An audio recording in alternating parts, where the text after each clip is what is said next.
The stars were silent, the darkness between them endless, and yet in that silence, there was a story that every traveler knew, a story whispered in hushed voices across colonies and space stations, a story of a beast that no one had seen clearly, but everyone feared. They called it many names: the shadow of death, the eater of ships, the ghost of the void. But to most it was simply known as the beast. For years the stories grew. Ships that vanished without a trace, distress signals that ended with screams and static, wreckage found floating in the emptiness with claw marks carved into metal. Some said it was an alien monster older than the stars themselves. Others believed it was a weapon left behind by a forgotten race. Whatever the truth was, no one dared to go near the dark sector where the beast was said to live. Children grew up with bedtime warnings: never fly close to those cursed stars. Never listen to the signal that calls you from the dark. Even the bravest captains swore to avoid the region. Their maps marked it with red, their eyes turning cold whenever the name was mentioned, because once a ship entered that space, it never returned. But fate does not always listen to fear. One ship, the Odyssey, was on a long mission, carrying supplies and research crew across the border systems. Storms of radiation forced them off their safe route, and the only path left cut directly through the dark sector. Through the hunting ground of the beast, the crew begged their captain to turn back. But there was no other way. Fuel was running low. Storms would tear the ship apart if they waited. So with heavy silence, the Odyssey entered the shadowed region. The moment they crossed the border, the ship felt different. The hum of the engines sounded hollow. The lights dimmed as if afraid. The stars outside seemed too far away. Swallowed by a strange fog of cosmic dust, no one spoke loudly. Every whisper echoed as though the ship itself was listening. And in the silence, everyone thought of the same thing. What if the stories were true? The youngest engineer, a boy barely out of training, tried to laugh it off. He said the beast was just a tale, a way to scare pilots into discipline. But his laugh was weak, his hands trembling as he checked the sensors again and again. The older crew did not answer him. They only stared at the windows, waiting for a shadow that might come at any moment. Hours passed. The darkness grew heavier, as if the stars themselves had died. Then, without warning, the long-range scanner began to beep. One signal, faint but steady, moving in the distance. The crew rushed to the screens, eyes wide. It was big. Too big for any human ship. No design matched it, no data explained it, and slowly, terribly, the signal moved closer. Some said it must be debris, a broken moon, a fragment of rock, but deep inside no one believed it. The shape was wrong, the movement was alive, and as the shadow drifted near, it seemed to look back at them. The captain ordered silence, his voice low but sharp. Weapons were armed, shields raised, but still no one dared to breathe too loud. Through the window, a massive outline formed, like a living mountain floating in space. Glowing lines crawled across its skin, shifting like fire beneath ice. It was beautiful and terrifying, alive yet alien, and when one of the glowing eyes opened, the crew felt their hearts stop. The beast had awakened. Its eye was vast, like a sun trapped in darkness, and it was staring directly at the Odyssey. No roar came, no attack, just that endless gaze, as if it was studying them, testing them, or deciding what to do next. The legends had always said the beast attacked without mercy, but this moment was different, almost like it was waiting. The silence stretched, every second a blade of fear across the crew. The weapons officer's finger hovered over the trigger, sweat dripping down his face. He wanted to fire, to strike before it was too late. But the captain raised his hand, holding him back, because something in that gaze felt strange. It did not look like hunger. It looked like curiosity. The young engineer whispered, his voice shaking. "It's not attacking," but no one dared to answer him. The beast moved closer. The ship shook as its shadow swallowed them. Alarms screamed, lights flickered, and yet the creature did not strike. It circled slowly, watching, almost like it was asking a question no one understood. Fear mixed with confusion mixed with a strange spark of wonder. And in that terrifying silence, one truth became clear. The beast was not just a mindless monster of legend, it was something more. Something alive, something waiting. And the Odyssey was now trapped in its gaze, unable to flee, unable to hide. Forced to face the truth behind the legend, forced to see the beast not as a story, but as a living reality. The crew stood frozen, hearts pounding, as the eye of the beast burned like a star outside their window. The legends had begun. The truth had arrived, and their lives would never be the same again. The Odyssey hung silent in the void, its engines low, its crew frozen under the heavy shadow that covered their ship. The beast circled slowly, its glowing eye fixed upon them. Every second stretched into eternity. Every breath felt like it might be the last. The legend said no one had ever faced the creature and lived. But here they were, alive, waiting for the strike that never came. The captain's hand trembled near the control board, his face pale in the dim light. His officers watched him, desperate for an order, fight or flee. But he gave none because there was no place to run, and no weapon strong enough to kill what drifted outside their window. The beast was vast, alive, and silent. And its silence was worse than any roar. The crew whispered in panic, their words sharp with fear. "It's playing with us," one said. "It's waiting for the right moment," another answered. But none of them could deny the strange truth. The creature was not attacking, not even when the ship's weapons were armed, not even when shields glowed like fire around the hull. Instead it circled, studying, as if they were the prey and the puzzle both. The youngest engineer, the boy with restless eyes, leaned forward to the glass, his voice quiet but strong. "Look at the movement.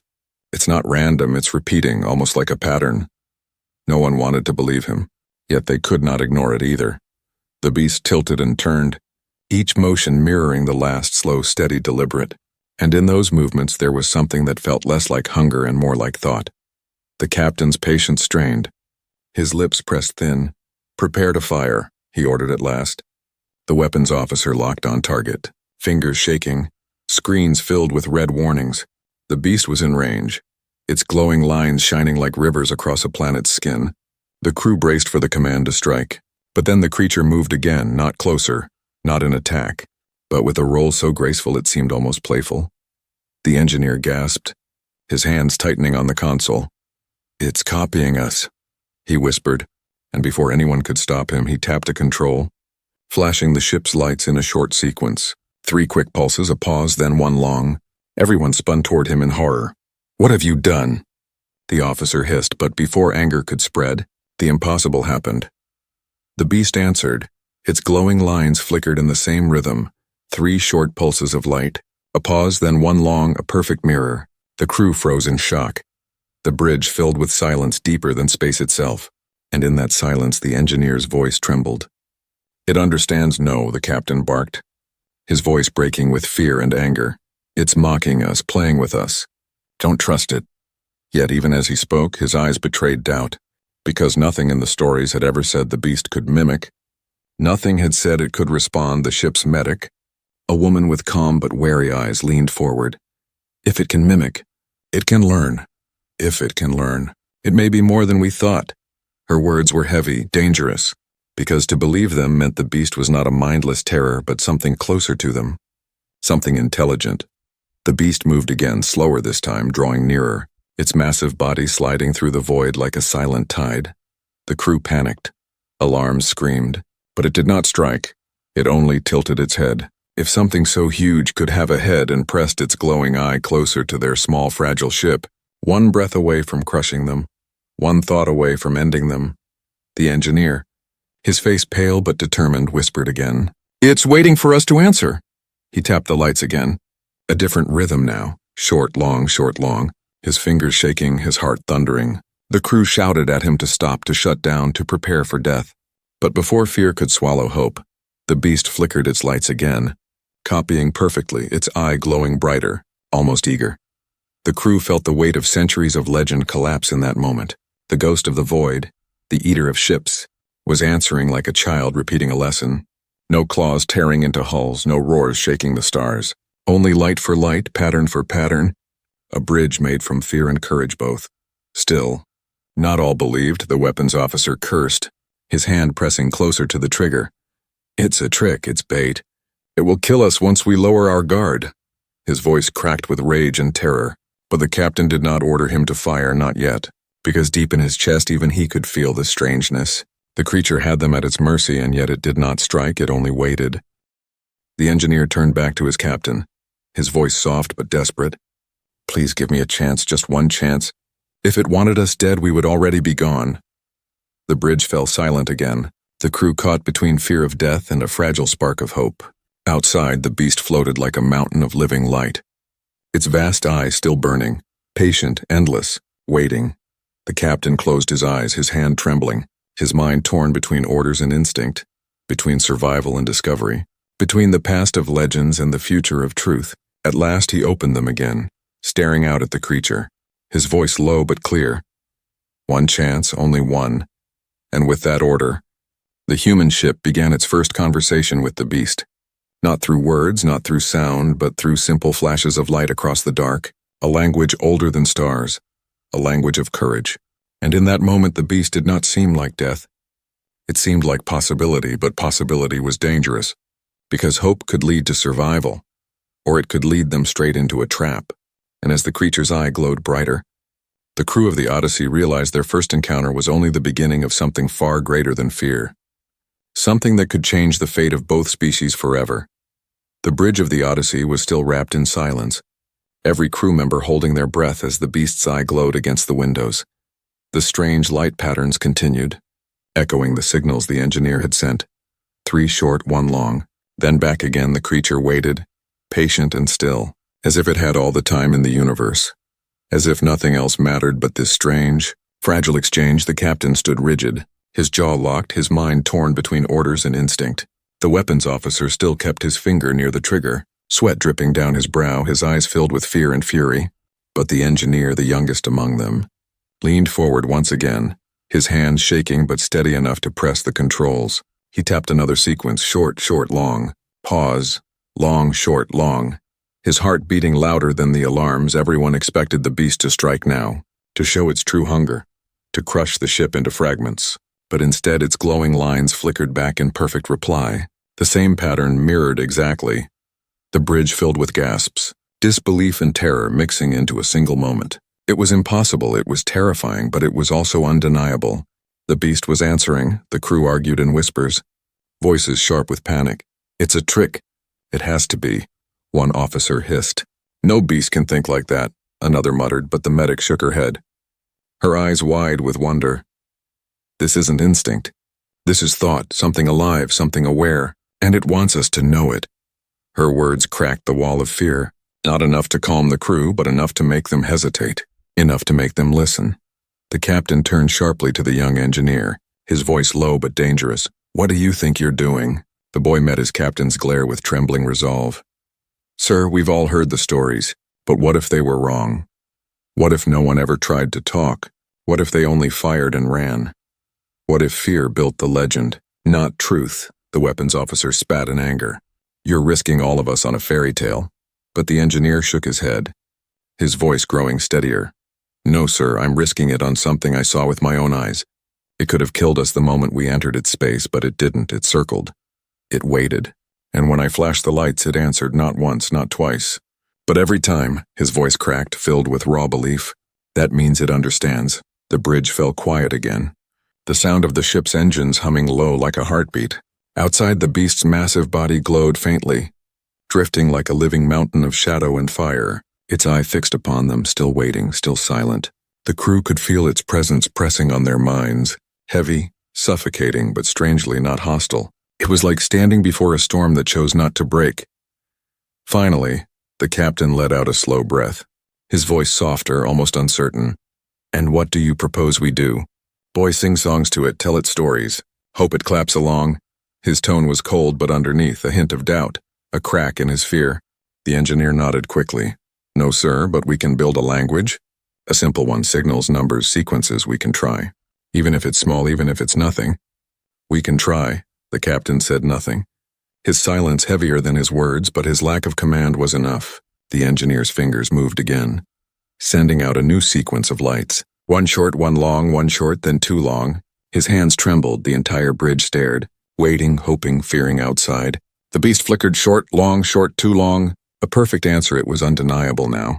The creature was listening, it was repeating. It was reaching back across the abyss of fear with its own vast and alien mind. The crew could hardly believe what they were witnessing. The monster of legends, the eater of ships, was not destroying them. It was communicating, like a child learning to speak, like a mirror testing its reflection. The weapons officer slammed his fist against the console, his fear boiling into rage. This doesn't matter, this is how it lures us. This is how it learns our weaknesses. But his words sounded hollow even to his own ears, because deep down he knew if the beast wanted them dead, They would already be gone, no weapon, no shield. No prayer could have saved them from its first gaze. The medic stepped forward, her voice calm but firm. Maybe it's not a beast at all. Maybe it's a mind as old as the stars, a mind we've only ever misunderstood. Her words spread like fire across the crew, the old fear fighting against a new possibility, the possibility that the monster was not a monster at all. The captain's eyes narrowed, his hands tightening on the rail. The weight of command pressed down on him, the lives of his crew in his hands. His orders clear from command. If they saw the beast, they were to destroy it. No questions, no hesitation. But how could he destroy something that had not struck them, something that only waited, something that answered light with light, thought with thought? The engineer felt the weight of every gaze upon him, but he did not step back. He leaned closer to the console, his voice almost a whisper. "Let me try again." And before the captain could stop him, before fear could turn into command, he sent out another series, this time longer, more complex, almost like a question. The bridge held its breath, the crew frozen in the glow of the unknown. The beast paused, its lines dimming. Silence stretched across the void, and for a heartbeat the crew thought they had gone too far, that the creature would turn and end them. But then slowly its glowing skin rippled with light, a long, complex answer.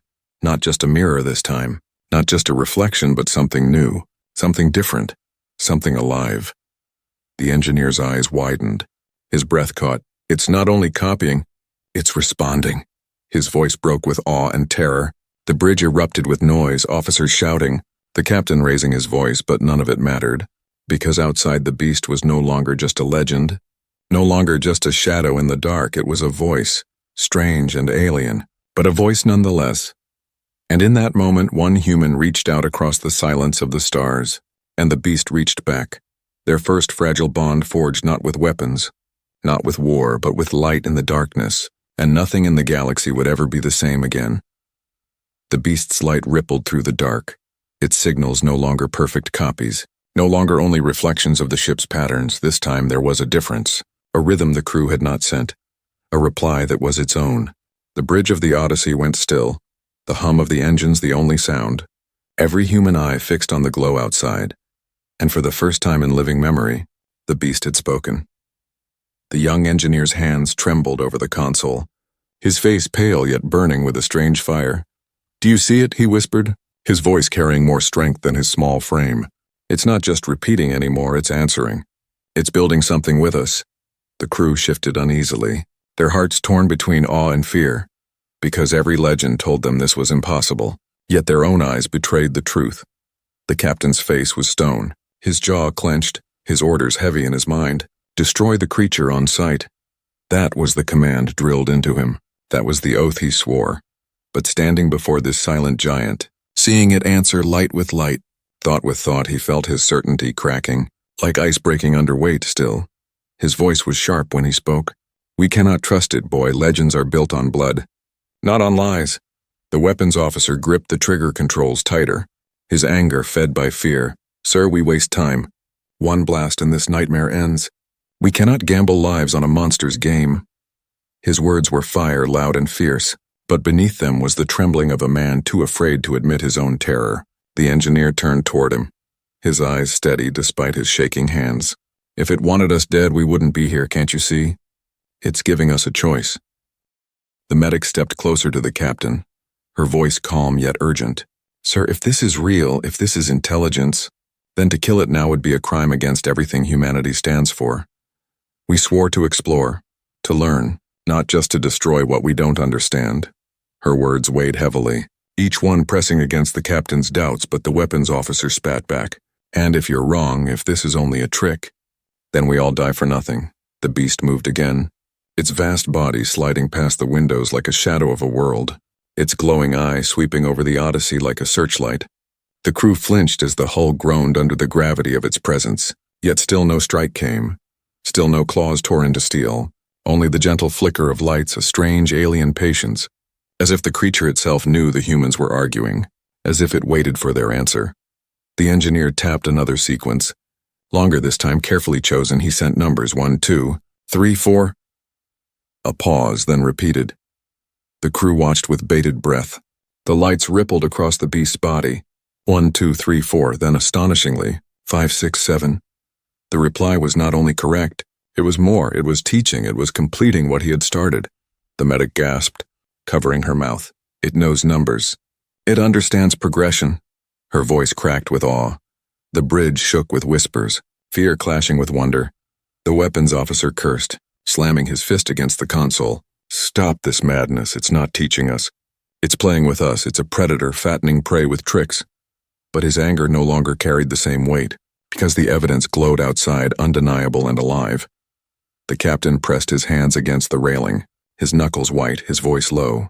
If it truly thinks, then every story, every warning, was built on misunderstanding, perhaps even our own attacks. His words shocked the crew.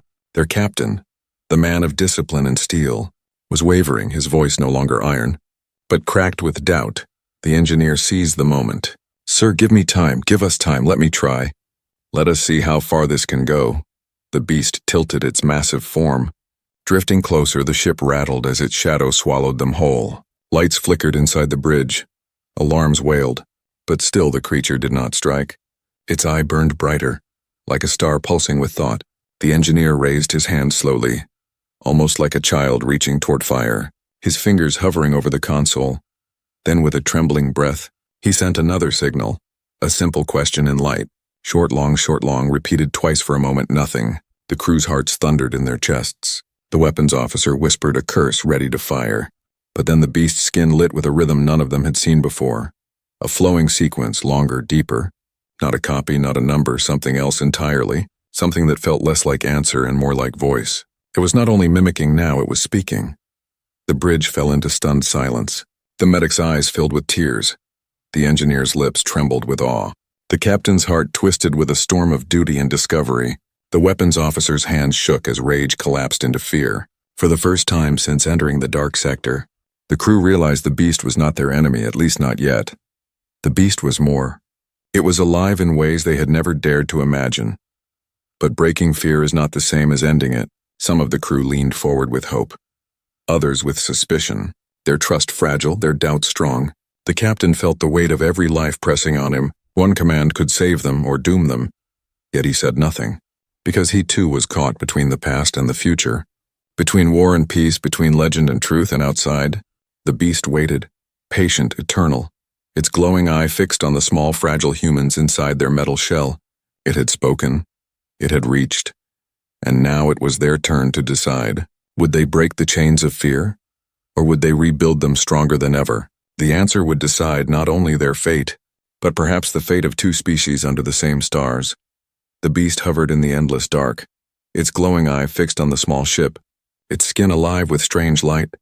Signals that seemed more than echoes, more than copies, they were thoughts, answers, questions, and perhaps even emotions. The crew of the Odyssey stood frozen, half in awe, half in terror. For the first time they felt less like prey and more like participants in something unknown. The young engineer, the one who had dared to reach out first, leaned closer to the console, his face pale but his eyes shining. He whispered, "It's speaking, not just repeating anymore." "It's truly speaking," his voice cracked. Not from fear this time, but from awe. The medic beside him nodded slowly, her voice soft. "Then we must listen, we must learn." But the weapons officer growled, his finger still hovering over the trigger. "Or we'll be devoured for our patience." The captain said nothing, his silence heavy, his mind torn apart by duty and doubt.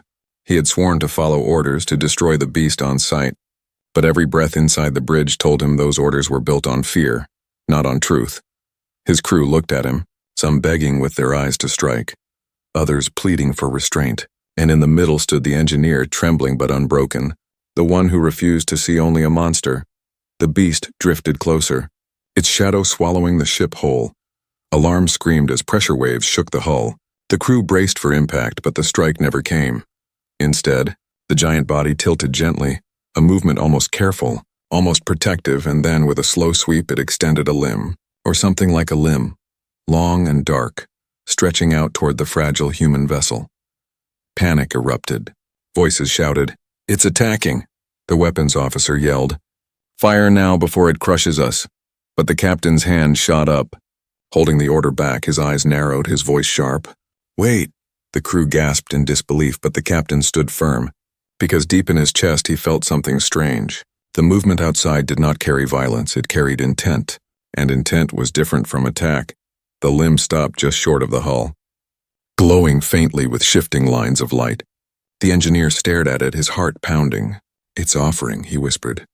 The medic's breath caught. "Offering what?" she asked.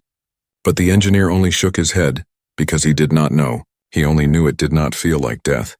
It felt like invitation gathering courage. The engineer sent another signal. Short, long, short, repeated twice. The limb glowed brighter in response, rippling with colors no human had ever seen, shades that seemed to hum against the skin. The crew pressed closer to the window, fear mixing with wonder. Even the weapons officer faltered, his anger trembling into silence because the truth outside was undeniable. The beast was trying to connect, then suddenly the ship trembled. Alarms screamed louder. An asteroid fragment, torn from a nearby belt, spun out of the dust cloud racing toward them, too fast for shields to stop, too close for weapons to fire in time. The crew braced for destruction, eyes wide with terror. But before the impact could strike, the beast moved with a speed that blurred the stars. The massive limb swept out, slamming into the asteroid, shattering it into 1,000 harmless pieces that drifted past the ship. The shockwave rippled across the hull, but the Odyssey was safe, untouched, alive. And it was not because of their weapons, not because of their shields, but because the beast had saved them. The bridge exploded with gasps, disbelief turning into something deeper. The medic whispered, her voice breaking. "It protected us." The engineer's chest heaved as he whispered back, "It saved us." The weapons officer staggered, his finger falling away from the trigger, his voice hollow. Why would it do that? The captain stood frozen, his hands gripping the railing, his heart a storm of emotions, the oath to destroy, the command to obey, the fear of legend. All of it clashed against the truth burning in front of his eyes. The beast, the terror of centuries, had not killed them. It had saved them. And in that moment the captain realized something terrible and wonderful. The stories were wrong, or at least not complete. The engineer turned to him, his voice steady now, stronger than before. "Do you see, sir? Do you see now? It doesn't want to kill us, it wants something else. It reached out," it answered. "And now it has saved us. That means it trusts us. Or it wants us to trust it either way. It means we are not enemies unless we choose to be." The bridge went quiet. The crew no longer shouting, no longer certain. Their fear cracked, broken by the impossible sight of survival. The beast hovered close, its eye glowing brighter, its body humming with strange light. As if it too felt the weight of what had just happened. As if it too understood the bond forming in that fragile moment. The captain closed his eyes for a long breath, his chest heavy. When he opened them again, his voice was low but clear. "No one fires, not unless I command it. Is that understood?" The weapons officer tried to protest, but the captain's glare silenced him. The order stood for the first time in human history. A ship faced the beast without raising fire, without running, without hiding. And the galaxy shifted in that silence. The engineer leaned against the console, his eyes locked on the massive creature outside. His heart still racing, yet beneath the fear was something new, something stronger, a fragile thread of trust. "Fragile but real," he whispered softly, almost to himself. "It's not just a beast anymore." And though no one replied, deep in their hearts the crew felt the same, because the bond had begun, and bonds once formed can change everything. The Odyssey floated in the dark sector, silent except for the hum of its engines. The crew still shaken by what they had seen. The beast had saved them. It had shattered the asteroid that would have destroyed their ship, and in that single act, everything they thought they knew had changed. The monster of legends, the eater of ships, the shadow of fear had shown mercy, or perhaps something deeper, something like protection. The engineer could not stop staring at the massive figure outside, its glowing eye fixed upon them. The lights running across its vast body flickered in soft rhythms. "Not threatening, almost calm," the boy whispered. "It chose to save us." His words were fragile but strong, echoing what everyone already knew but could not admit. The medic nodded faintly, her eyes wet. "It made a choice. And now we must make ours." The captain stood at the center of the bridge, his face a storm of emotions. His oath to command screamed inside his head. Destroy the beast, destroy the threat, do not hesitate. But the truth outside his window whispered something else, a truth he could no longer deny. Still, his voice was heavy when he spoke. "This changes nothing. We are soldiers of the fleet. Our orders are clear. The weapons officer latched onto those words, his fear turning into fire. Yes, sir, orders are orders. We end this now before it turns on us, before it shows its real teeth. He slammed his hand against the trigger console, his eyes wild, but the captain raised his hand sharply, his voice like steel. Stand down. The bridge froze, shock filling the air. For the first time, the captain had chosen hesitation over command, mercy over fear. Then the silence was broken by the sharp beeping of long-range sensors. The comm officer's face went pale. Sir, multiple signals approaching. It's the fleet.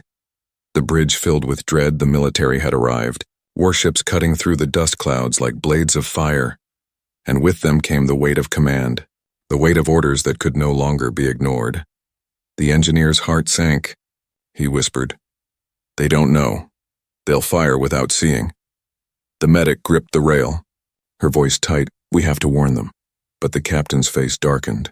If I tell them, if I hesitate, they'll call me a traitor. They'll call us all compromised. His hands shook as he gripped the console. And they'll fire anyway. Outside, the beast seemed to sense the new threat. Its massive body shifted, its glowing lines pulsing brighter. Not in anger, but in awareness. It knew it was no longer alone with the humans. It knew more hunters were coming. The Odyssey shook as the first wave of fleet ships broke through the dust, weapons armed, shields glowing.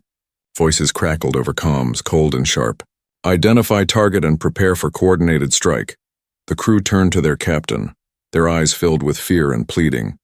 The weapons officer shouted, This is our chance. We follow orders. We fire now. But the engineer stepped forward, his voice louder than it had ever been. No, don't you see? If we fire, we end everything. The beast trusted us.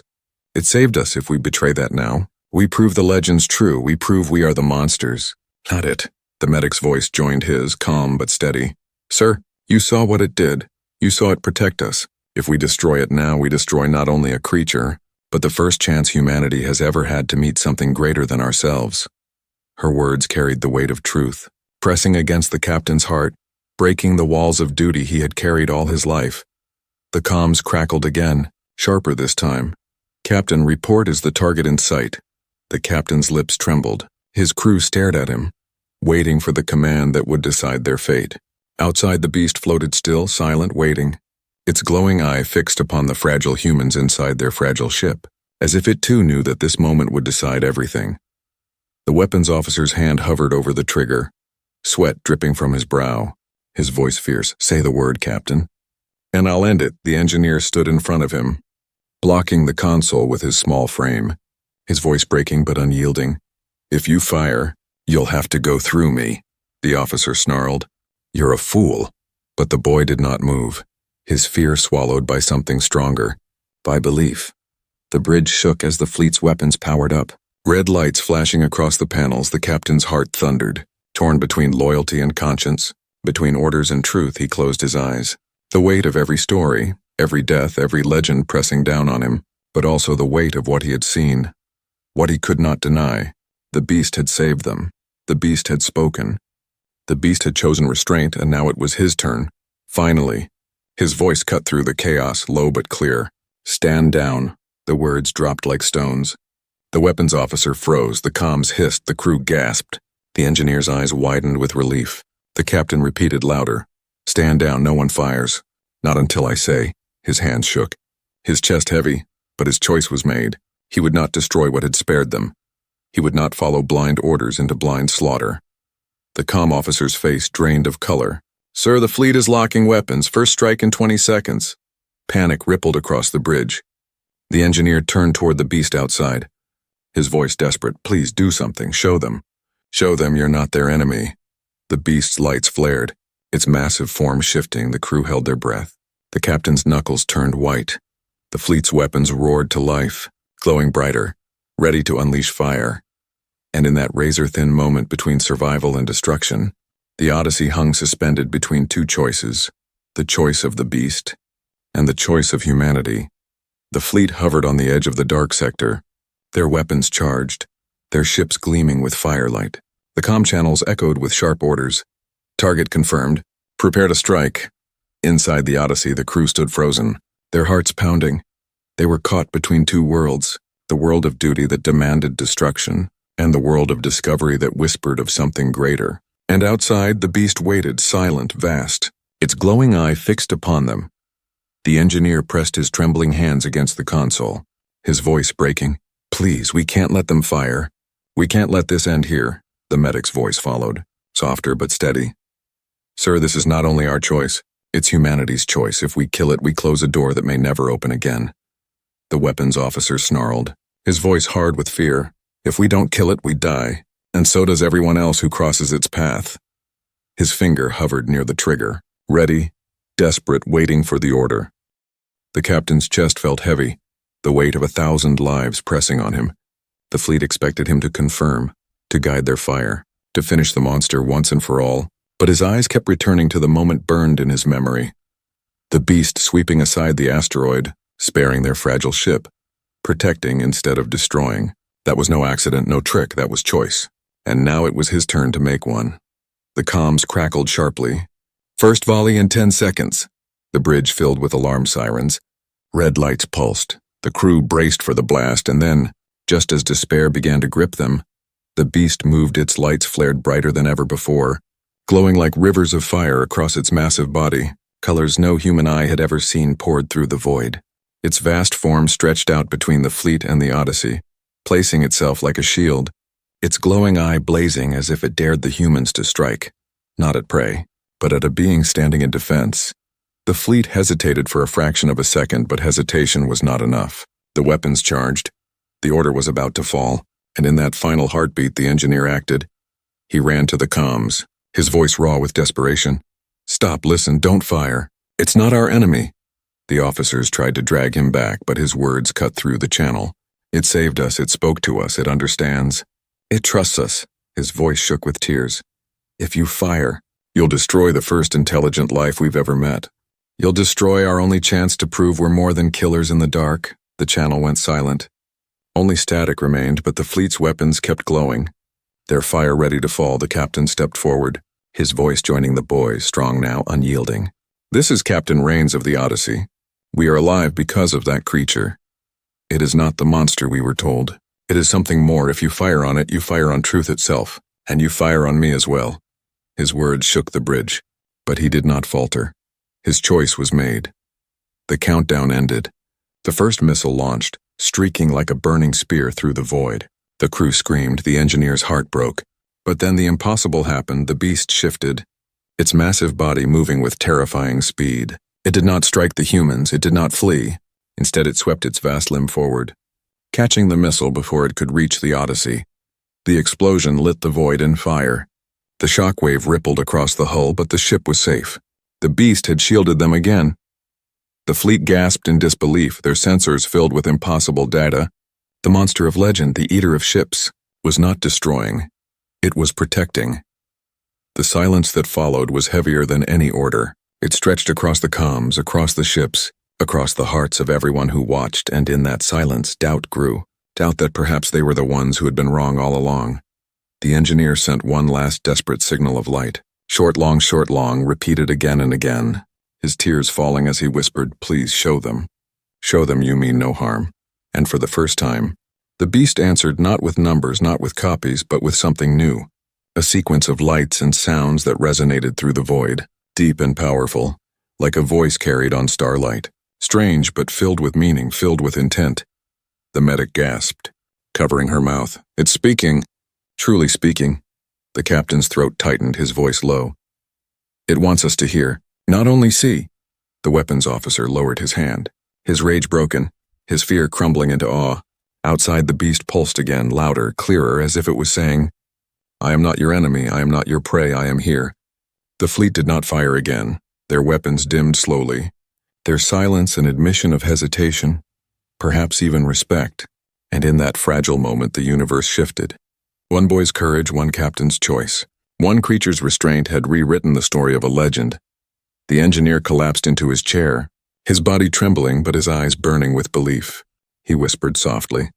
It was feared as a beast, but it never was one, not truly. It was only waiting for someone to see it, someone to listen. The crew sat in silence. No one argued anymore because they all knew he was right. Outside, the beast drifted back slowly, its glowing eye watching them, its lights flickering in rhythms that felt like farewell. It had spoken, it had protected, and now it returned to the shadows of its home. But the bond it left behind would never fade. From that day forward, the story of the beast was no longer one of terror, no longer a tale of death in the dark. It became a story of hope, of courage, of one human who dared to reach out, one captain who dared to disobey, one choice that changed everything. And across the stars, humanity would never forget the moment the beast became more than a legend. It became a friend, a teacher, a mystery that promised a new beginning, all because one human believed, and that belief lit a path brighter than any weapon, brighter than any fear, a path toward a future no one had ever imagined.